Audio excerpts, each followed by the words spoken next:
Guys, ഇന്നത്തെ നമ്മുടെ chemistry exam എങ്ങനെയുണ്ടായിരുന്നു നിങ്ങൾ ആദ്യം തന്നെ കമന്റിൽ അറിയിക്കുക. ഇന്ന് ഞാൻ പറയാൻ പോകുന്നത് നമ്മുടെ കെമിസ്ട്രി എക്സാമിന്റെ റിവ്യൂ ആണ്. അപ്പൊ എന്താ പറയാ ഗൈസ്, എനിക്ക് മൊത്തത്തിലൊരു കുറച്ച് പ്രശ്നങ്ങളൊക്കെ ഉണ്ട്. എന്താന്ന് വെച്ചാല് ഇന്നത്തെ എക്സാം കുഴപ്പമില്ല, എന്നാ ടഫാണോ ഈസിയാണോ എനിക്ക് അങ്ങനെ ഫസ്റ്റ് ഒരു ഒറ്റ നോട്ടത്തിൽ നോക്കിയപ്പോ ഞാൻ അയ്യോ ഇത് ഭയങ്കര ടഫാണല്ലോ എന്നൊക്കെ തോന്നി. അപ്പൊ ഞാൻ എന്താണെന്ന് വെച്ചാൽ എനിക്ക് അറിയാത്ത പോലത്തെ ക്വസ്റ്റ്യൻ ഒക്കെ ഞാൻ അവിടെ വെച്ച് അറിയുന്നൊക്കെ എഴുതി അവസാനം എനിക്ക് ആണ് കുറച്ചൊക്കെ നോക്കിയപ്പോ എനിക്ക് കുറച്ചൊക്കെ കിട്ടി ഗൈസ്. അപ്പൊ എനിക്ക് അറിയുന്ന പോലെ ഞാൻ എല്ലാ ആൻസർ എഴുതി വെച്ചിട്ടുണ്ട്. നിങ്ങളുടെ അഭിപ്രായം എന്തായാലും പറയാം. പിന്നെ വേറെ പ്രശ്നങ്ങൾ ഉണ്ടായെന്ന് ഞാൻ ഉദ്ദേശിച്ചത് വെച്ചാൽ അത്യാവശ്യം നല്ല സ്ട്രിക്റ്റ് ആയ ടീച്ചറൊക്കെ ആയിരുന്നു വന്നത്. അപ്പൊ ടീച്ചർ ഇടയ്ക്കിടയ്ക്ക് വന്നിട്ട് ഞാനിങ്ങനെ ക്വസ്റ്റ്യൻ പേപ്പറിൽ വർക്ക്ഔട്ട് ചെയ്യുമ്പോൾ ഈ ആൻസറിൽ തന്നെ വർക്ക്ഔട്ട് ചെയ്താൽ അത് പിന്നെ മായ്ക്കണമല്ലോ എന്ന് വിചാരിച്ച് ഞാൻ എളുപ്പത്തിൽ ഇവിടെ വർക്ക്ഔട്ട് ചെയ്യുമ്പോൾ വന്നിട്ട് എന്നെ കൊണ്ട് മായ്പിക്കും, വീണ്ടും വരും മായ്പിക്കും, വീണ്ടും അങ്ങനെ മായ്പിക്കും. പിന്നെ ഭയങ്കര സ്ട്രിക്റ്റ് ആയിരുന്നു. ഇടയ്ക്കിടയ്ക്ക് ഇങ്ങനെ സ്കോഡ് വരുന്നൊക്കെ പറഞ്ഞ് പേടിപ്പിക്കുന്നുണ്ടായിരുന്നു. പിന്നെ അതുപോലെ തന്നെ അവസാനം പെട്ടെന്ന് പേപ്പറും വാങ്ങിച്ച് അങ്ങനെയൊക്കെ ഉണ്ടായിരുന്നു. അപ്പൊ അതുകൊണ്ട് എനിക്ക് നോക്കാൻ ജസ്റ്റ് എല്ലാം ഒന്ന് നോക്കാനൊക്കെ ഒന്നും പറ്റിയില്ല. അതുകൊണ്ടൊരു ടെൻഷൻ ഉണ്ട്. എല്ലാവരും ടഫാണെന്നാണ് ഗൈസ് എന്റെ അടുത്ത് പറഞ്ഞത്. ഞാൻ കുറെ പേരുടെ അപ്പൊ ചോദിച്ചായിരുന്നു ഫ്രണ്ട്സിന്റെ അടുത്തൊക്കെ. എല്ലാവരും ഭയങ്കര വിഷമത്തിലൊക്കെയാണ്. കെമിസ്ട്രി എളുപ്പമായിരിക്കുന്നെങ്കിലാണ് വിചാരിച്ചത്. അപ്പൊ എനിക്ക് തോന്നിയത് കുറച്ച് സ്റ്റാൻഡേർഡ് ആയിട്ടാണ് ചോദിച്ചത്. ഭയങ്കര എളുപ്പമല്ല, ഭയങ്കര ടഫും അല്ല, കുറച്ചും കൂടി ഈസി മോഡലായിരുന്നു. അപ്പം ഇപ്പം മോഡലിൽ ഈസി ആയതൊക്കെ ടഫായി എന്നുള്ള ആ ഒരു സംഭവം എല്ലാം തെളിയിക്കുന്നുണ്ട്. എല്ലാത്തിനും ഭയങ്കര ടഫായെന്നല്ല. ഫസ്റ്റ് എനിക്ക് കുറച്ച് കൺഫ്യൂഷൻ ഉണ്ടായത് 1 മാർക്കിന്റെ സെക്ഷനാണ്.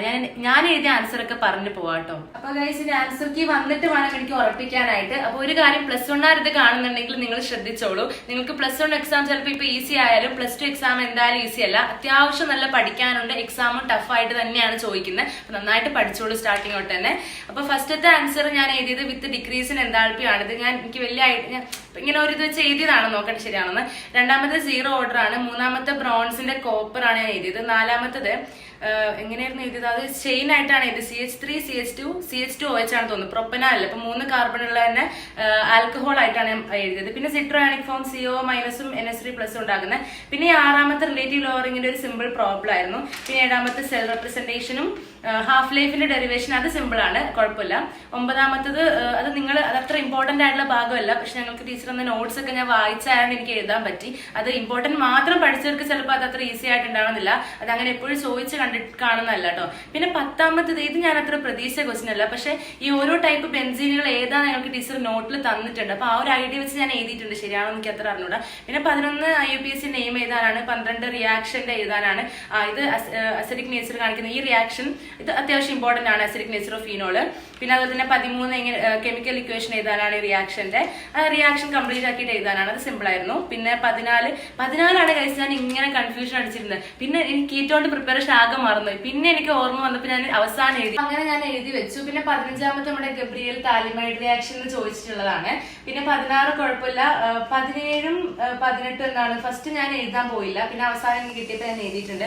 19 കുഴപ്പമില്ലാത്ത ക്വസ്റ്റൻ ആണ്. 20ാമത് കുഴപ്പമില്ല.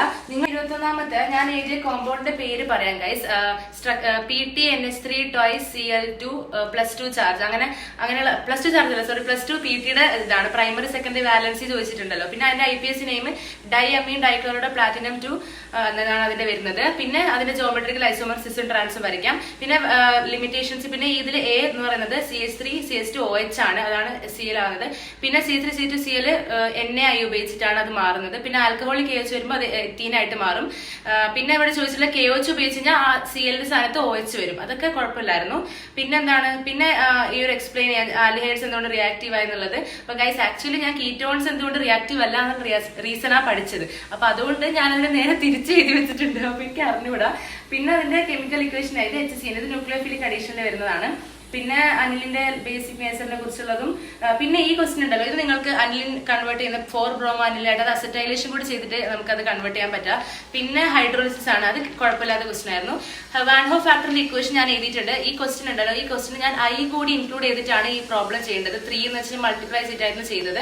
പിന്നെ 28ാമത്തതും പിന്നെ 29ഉം കുഴപ്പമില്ലായിരുന്നു ടൈറ്റാനത്തിൽ. പിന്നെ ആ സ്ട്രക്ചർ വരയ്ക്കാനുണ്ടായിരുന്നു, ആ ഒരു ഫീൽഡ് സ്പ്ലിറ്റിങ്ങിന്റെ ക്വസ്റ്റ്യനും. പിന്നെ 30ഉം കുഴപ്പമില്ല. ഒന്ന് HBr അഡീഷൻ വെച്ചിട്ടാണ് അത് ചെയ്യേണ്ടത്. പിന്നെ അടുത്തത് ആൽഡോൾ കണ്ടൻസേഷനും HVZ റിയാക്ഷനും. ഓക്കെ, അതൊക്കെ സിമ്പിൾ ആയിരുന്നു. PYക്കൊക്കെ വന്നിരുന്നുള്ള കമന്റിൽ അറിയിക്കാം. അപ്പൊ നിങ്ങൾ എന്തായാലും നിങ്ങളുടെ അഭിപ്രായം പറയാം. വീഡിയോ ഇഷ്ടമായ എന്തായാലും ലൈക്ക് ചെയ്യാട്ടോ. നിങ്ങൾക്ക് ഏതെങ്കിലും വേണമെങ്കിൽ കമന്റിൽ ചോദിച്ചു. ഞാൻ വീഡിയോ ഒരുപാട് ലെങ്ത് ആക്കേണ്ട വെച്ചിട്ടാണ് പറയാത്തത്.